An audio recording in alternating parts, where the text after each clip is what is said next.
here's a memorable moment from the Adam Carolla Show's Ace Awards archives. Remember Gene McDaniels? Sure. He took 100 pounds of clay. You thought you'd best... Then he said... Come on. Funny. But he had the Jackie Wilson kind of voice. He took 100 pounds of clay. Tower Strike.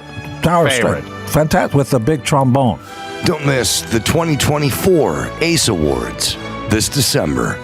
Now back to the Adam Carolla Show. I like Gene Simmons because I can bring up Gene McDaniels, and if I do that in front of any other American, they go, who? What? What are you talking about? I'm sorry to say you could bring up Rudy Valley, and I'll tell you more than you'd ever want to know. Yes, I know.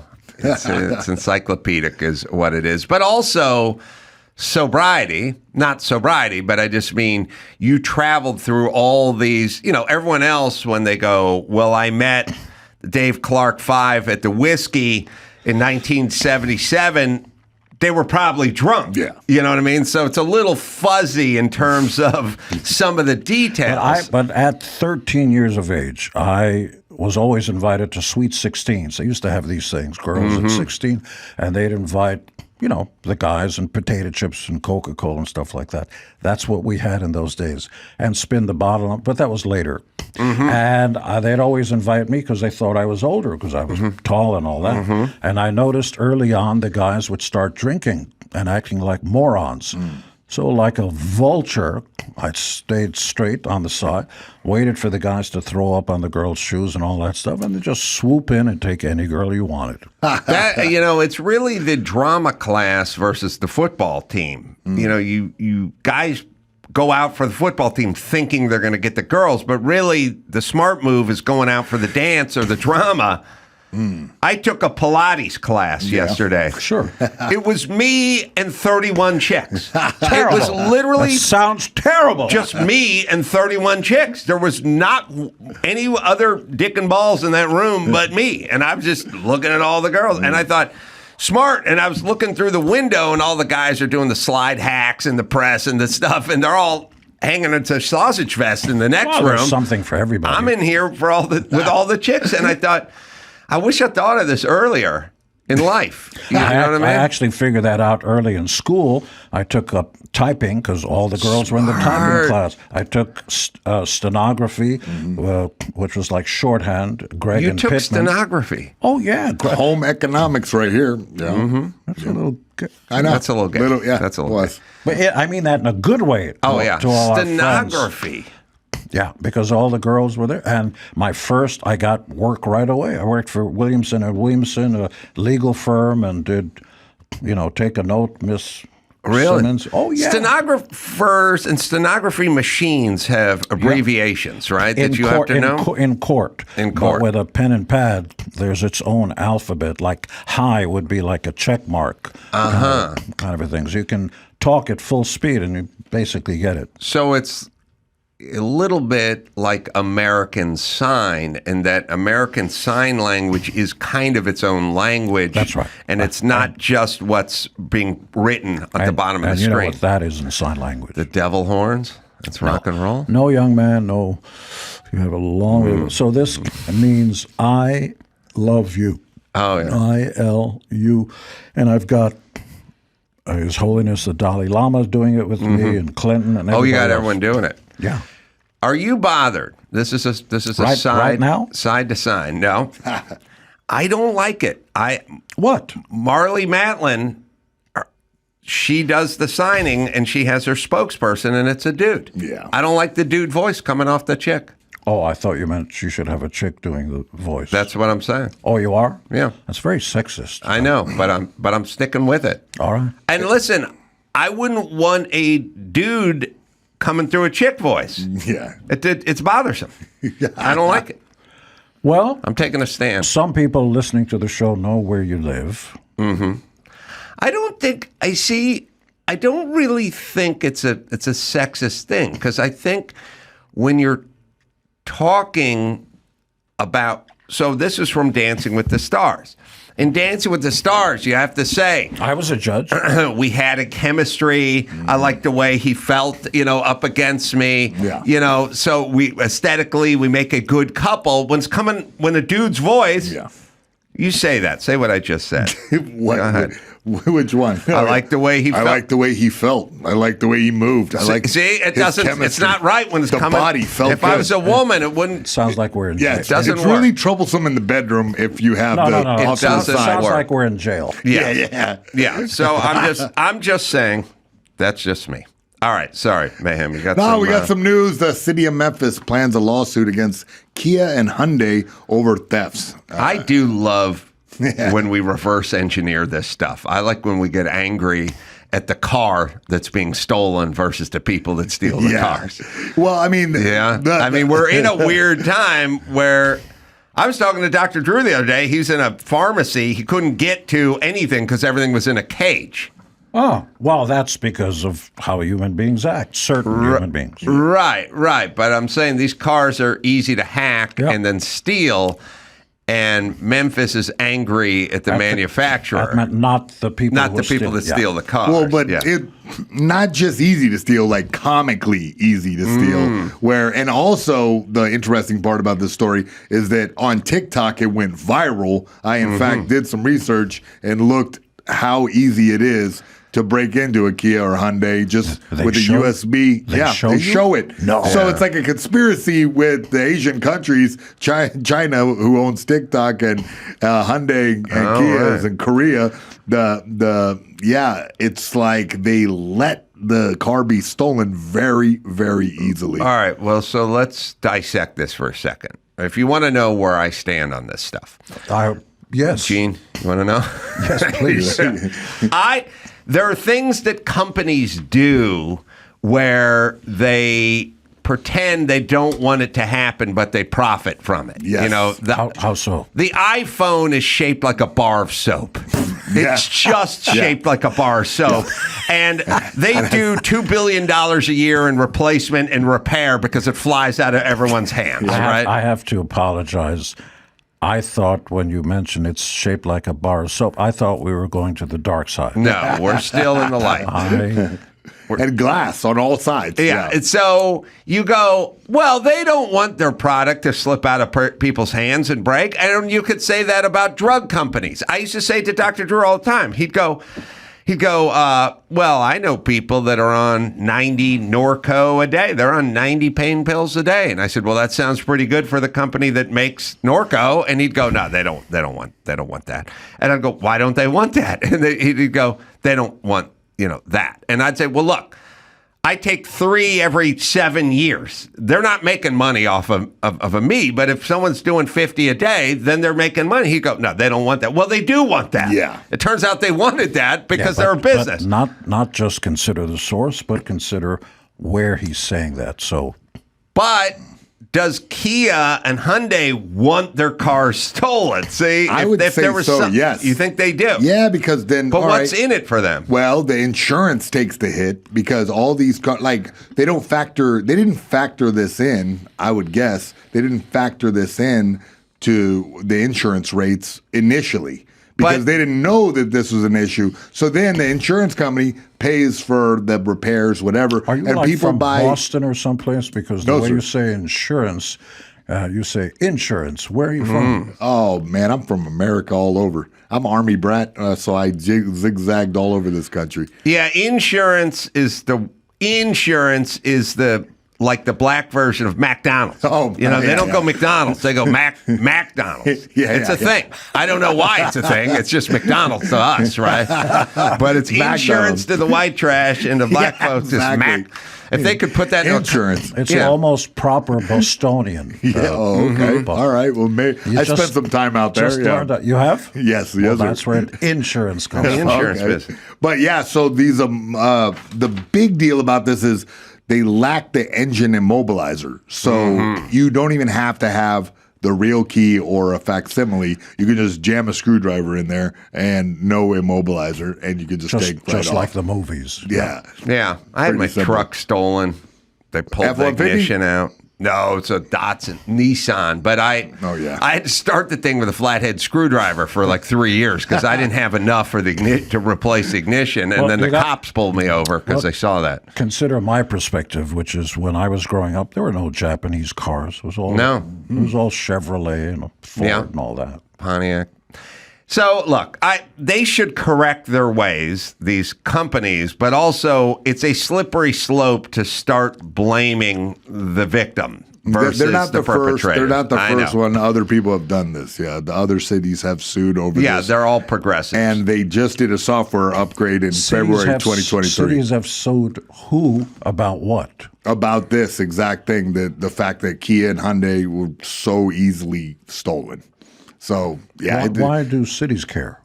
because the cops had to arrest so many people and go Oh, I on see. on a witch hunt for this, or go on a wild goose chase for every Kia in the nation. That's very anti-witch. There are nice witches out there. It's a witch hunt. Yeah. Speaking of, there's a Long Island woman who has taken a dip in the frigid ocean for 600 days in a row. Wow, I like that. Yeah. Although was it frigid in July and August? That's what I was thinking. Yeah, we got some Can I footage of ask this lady. why? You can see her right here. She says that it's given her mental health benefits, and apparently she's trying to. I'm sure she's a very nice person, but I believe originally she was going to swim with her friend, but it looks like she ate her. Oh, Gene. Gene, you're going to give her more mental health issues. Yeah. All right, So I'm already damned. Everybody hates me, so there you go. I I don't do think the so, cold plunge as much as I can. It's good for your head. Why did she do it for 60 days? It's just part of her routine. I think Ace always gets on this where it's good for the mental health, and she's on that same boat right there. And Well, she's not what on a boat it is. She's gonna be hit by a boat. Look, here's She can swim. all manatees can swim. So here's Oh the. my God! I was following definitely up on floats. your distasteful joke, Oh my Gene. God! That was for you. I was following up on your heavy set joke. Now, Heavy set. Go ahead. I'm saying waking up and doing something you don't want to do first thing in the morning is good for your head. It kind of sets the table for the day. Like wiping your ass. You don't want to. No. You have to. No, I'm saying Wiping your ass, working but I out or taking a really hot sauna or doing a cold plunge Making love to that lady. versus eating a croissant. Been there. You've never been there. Oh yeah. Cher and No, Diana big Ross are the two longest, leanest people on the planet. Remember judging the book by the. No, come on. When you see somebody eating salads, you have no idea how many Snickers bars they consume. So you're saying you had a fat share at one point? Would you please leave Cher's name out of your mouth? All right. No, there have been equal opportunity. I hear you. You can't I'm with you, bud. have Yeah, sex because- with because you're 1,000 so- women and not have a couple of huskies. Oh, sorry, 1,000. Come on, 5,000. 70,000. I don't know. I just work here. I don't know anything. Look, more sex than Bruce Springsteen. Catalog. Yeah, that we know. That we know. So, look, you do this, it's good for your head. I don't know if it's good for inflammation. I don't know if it's good for your joints. I do know athletes sit in a cold tub after they're done playing the Super Bowl, so there's something with the joints. That's not just about their head. But, well, what is your ritual, Gene? You're in fantastic shape. No, none. I've never had a massage. Never. I'm fascinated when people sit in front of me, especially in good shape, and they move their heads, and you hear, like somebody's crushing a Ritz cracker. I don't understand it. Never had a massage? No. Never had a manicure or pedicure? Hell no. No? No. I'm just kind of with you on that, but women usually are the tip of the spear, so I can't believe a woman didn't say. What does that mean? No, I'm saying they go, we should get a massage, and then you go, yeah, I don't know, and they go, I'm going to call the person, I'm going to have them come, I'm going to do a massage, Well, and then the next thing you know, someone's at your door, and you're getting a massage. My beloved Shannon, we have Tweed. 2 kids with, worship the ground she walks on. We've got a guy who's like a hippie king who comes over and, spirits and crystals. The fuck he's talking about. Right. But he's a great guy. And he comes over to the house with his special table, and all this stuff. And, he massages her and stuff. And Shannon said, he's never had a thing or whatever. I go, well, maybe he's not flexible and all that. And my hand to God, he put me on the table with my clothes on, bitch. I didn't. And, he moves my knees up, did that thing where your ankles go a little bit behind your head. And he turned to her, and I win again. Shannon, he's very flexible. I win. Now, women project because they want a massage. So they go, you look tense, or you're storing all your anger in your shoulders or something, and then they get a massage. But that's not how guys get rid of tense feelings. No. You have sex with well over 1,000 women. When you got a schmeckle, and that's your stress reliever. Yeah, or maybe it's his schmeckle. Stress reliever. Yeah, that's a schmeckle stress relief option. It's supposed to be the best. Listen. I don't think we need a massage. I don't think we need anything. I think people are way too up in their head, and they're talking about their journey all the time and about overcoming everything. Just get up, get the fuck to work. But if you can create a little diversity, adversity. If you can create a little adversity in your life, it'll make you a little stronger. Meaning, you get up and you want Danish for breakfast, but you don't. You eat scrambled eggs, and you feel a little better about yourself when the you're done. hard-working people on this planet, especially American farmers especially, they get up at the crack of dawn. They work their butts off all day long and everything. They don't worry about bacon, schmaking, or they just eat. They don't need therapy. Guess what? They don't work out. No, they're old school thin. They work. It's called working. It's called working. Yeah. But you have to understand as well, my job for many years was construction worker by day and boxing coach by night. That's a lot of stuff. And I was poor. So I couldn't get fat because how would I get fat? I didn't have any money, and all I did was work on my feet all day, every day. And then at some point, I came into a radio studio and I sat down and they said, sit there and talk for 4 hours. And then, speaking of potato that's chips, different. You were a boxing coach? Yes. For guys, boys, what? For guys mainly, but there are a couple of women in there. I taught at a place called Bodies in Motion in Pasadena. It's not a boxing ring. Listen, how dare you? It had a boxing ring in it. And Mike Weaver taught with me, former heavyweight, built like a brick shit house. You want to talk about a physique on a guy. Mike Weaver. Do you remember Mike Weaver, what Mike Weaver looked like? Name. Yeah. Find me the right picture of Mike Weaver. This is there's no juicing going on. He didn't lift weights. He was just a brick shit house. There is such a thing as DNA. There is such a thing as DNA, and Mike Weaver got himself a heaping helping of DNA. If you find heavyweight Mike Weaver, anyway, heavyweight Mike Weaver taught, and then the Weaver triplets taught. Yeah, his half brother. That's a beast. Yep. Hey, is that a fucking beast? No, yeah. I mean, it's not like Mike Weaver was. That would be about 160-pound guy, right? Mike Weaver is 230. Well, not there. He's a heavyweight. How tall? He's 6'2". Oh, he is? Yeah, that's a big guy. That's what I'm saying. He's built like a 5'6" gymnast. Yeah. Well, he's built. I mean, first off, Mike Tyson, who? I mean, when you see this guy with his shirt off, it's nuts. That guy, when I worked with him, he was 45. He looked the same way. It was nuts. Crazy genetic. First off, genetics. Where's the guy's hips? He has no waist. Yep. He doesn't possess a waist. You like that, do you? It would be nice if I just kept going. It goes from your lats and it just keeps going down till your balls. And by the way, I got to say this about Mike Weaver. He does not resemble Sigourney at all. No. It's amazing to think that they're brother and sister. Close cousin. Find me another Mike Weaver. You didn't have to nail the head. Yeah, you're right. I didn't. You did it. You made the joke. I didn't have to circle back with the math. Mike Weaver is 6'1".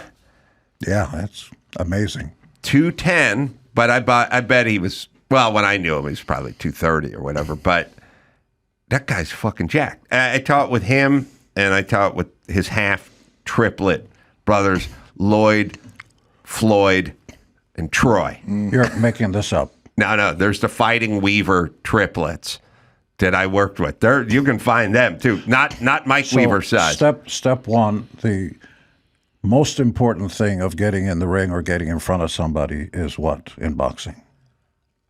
I wanted to be a boxing coach, not to train professional fighters, but to train professionals like doctors and lawyers to box. Now, I train professional fighters. I had 50 pro fights myself and coach mixed martial arts fighters now. Yeah. Wow. So the guy that taught me some stuff is Billy Blanks. You know who that is? of course, yeah. Right there in Sherman Oaks was his gym. Yeah, forever, and a lot of videotapes. But he would have classes where he'd surround himself with 10 to 15 of his students, and he'd be in the middle. And he said, "You're allowed to try to touch me." There's Mike Weaver again. Yeah, that's amazing. I mean, So the most important thing is the most important thing in getting where you want to get is I was a carpenter. I wanted to teach boxing. I went into the Bodies in Motion on the West Side. The guy Bruce was behind the counter. I said, I want to be a boxing coach. He said, we already got Mike Weaver and the Weaver triplets. We have professional fighters and ex-champions. You're nobody. Go home. And I said, okay. And then I looked over his shoulder and I saw a bunch of shit sitting on the floor, speed bag stands, heavy bags laying on the floor. And I said, hold on, you want that shit put up? And he goes, yeah. I go, you want me to put up the speed bags? He goes, yeah. I go, you want the heavy bags hung? He goes, yeah. I go, well, I'm a carpenter. I could do that. He goes, oh, okay. Nice. Where are you going? I go, listen, give me $10 an hour. $10 an hour. I'll hang all this stuff. I'll do all of this. I'll do it at night after the gym closes at 10. I'll come in. I'll do all this stuff. You let me try to teach a class. Don't even pay me. If I'm no good, I'm no good. But give me a shot, and I'll hang all this stuff. And he said, come on in. impressive. That's how it works. Do you know how Spielberg got his start? Hanging speed bags. Hanging speed bags. Swimming in the ocean. He made his own little scissor reel. He did that all day. He snuck on to the Paramount lot, convinced, he was a kid, convinced the guard at the front desk that he was there, that he had a 3G in office. He went around to the different offices. They had different producers and found one that wasn't being used. And he put his name up, Spielberg, and started coming there every day. And then they discovered him all. And then, they took a look at his thing. But He squatted at the Paramount lot. he did. And not only, in essence, you're only going to get the respect you demand. The mountain ain't coming to you, Muhammad. You got to go to it. You did exactly the same thing. Mayhem, you're going to know this term, Gene, you're not, but you got to have chutzpah. Yeah. Chutzpah. We'll explain I off heard of there this, yeah. what that means to Gene. Gene, let me give a plug. Gene Simmons Band, they're out. They're going to Tallahassee, Florida. They're going to Kentucky. They're going to New Jersey. They're going to Texas and Texas and Texas again. GeneSimmons.com is where you go. It's always, and there's the Fighting Weaver twins, triplets. I don't make this shit up, people. I hung out with those guys in Pasadena for a portion of my life. Again, when people see that, they go, oh, they're badass. You have no idea what they're like.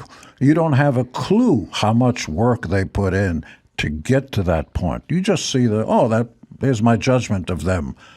Yeah. Like a performer on stage. You don't see all this stuff before. No, but Mike Weaver, that physique of his, that's hand of God shit All right, right settle there. down. Don't get excited. All right.